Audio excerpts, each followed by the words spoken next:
السلام عليكم ورحمة الله وبركاته. معكم رشيد أبو زيد، وكلمات في الخط المصري القديم ننطقها اليوم وممكن ساعات نجهل معناها. في مثل احنا بنقوله هنا في مصر. ايه المثل ده؟ بنقول ايه؟ البصبصة ولا العمى كله. يعني ايه الكلام ده؟ ايوه المثل ده موجود عندنا في مصر. مش عارف هل موجود في معظم المنطقة العربية أو منطقة الشرق الأوسط ولا مش موجود. يعني إيه البصبصة؟ يعني شخص بصباص دي حاجة تاني. أمال إيه البصبصة هنا؟ البصبصة ولا العمى كله؟ تعالوا أوريك مكتوبة في الخط المصري القديم إزاي وإيه معناها. ومعناها مطابق تماما مع المثل. إزاي بتكتب بصبصة؟ أدي الباء، باء ده الطائر ده بينطق باء،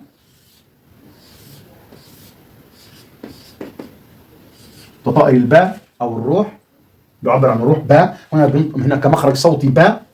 وادي الصاد، صاد اللي هو رباط الحيوان، اللي هو اعزكم الله في الحوش، رباط الحيوان في الحوش. ها باء بص هيكرر تاني برضو، ده عبارة عن لفظ من التكراريات.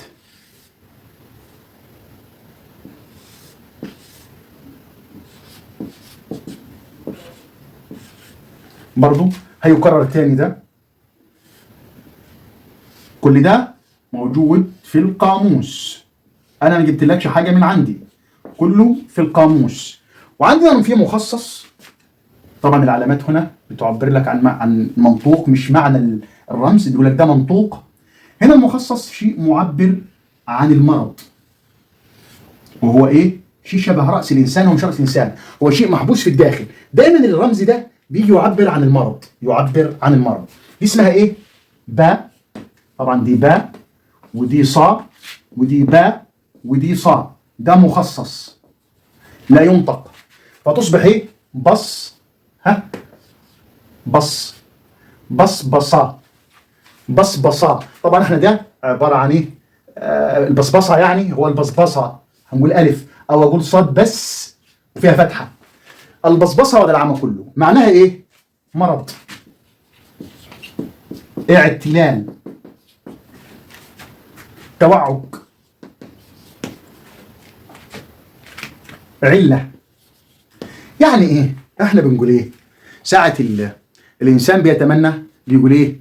لما يحصل عنده ضعف في النظر يقول يا اخي كده كويس، البصبصة ولا العمى كله، لان العمى مش مرض، العمى ده نهاية كاملة للرؤية. فهو بيقول المرض بتاع العين اهون من انك ما تشوفش خالص. يبقى كده فهمنا المعنى. البصبصة يعني الرؤية الضعيفة، مرض بالعين بيخليك ما تشوفش كويس، فيسمى البصبصة او البصبص، بصبصة. ولا العمى كله، العمى كله ده عدم رؤية مطلقة. فهو يتمنى، طبعا لو حدث عنده سوء يقول لك يجيني السوء خفيف شوية احسن ما يجيني السوء الشديد، فدي بصبص. ولا تستهين بتلك الكلمة، ده جذر قديم منذ آلاف السنين، مش كلمة عامية، دي كلمة أساسية أصيلة، يعني عميقة بعمق التاريخ، آلاف السنين مسجلة. فما تقولش دي كلمة عامية. وما أكثر الكلمات العامية التي تظن أنها عامية وذكرها صلاح جاهين في أشعاره، هجيبها لك في مرة بالتوالي. ومن ضمنها احتمال كلمة البصبص أو البصبصة موجود. صلاح جاهين كان يتحدث بالعامية، بس دي مش عامية، دي جذور كلمات قديمة منذ آلاف السنين، دي لا يطلق عليها عامية إطلاقا، بل هي الأصل الأساسي للكلام، الجذر. كلمة فهمتنا معنى. والسلام عليكم ورحمة الله وبركاته.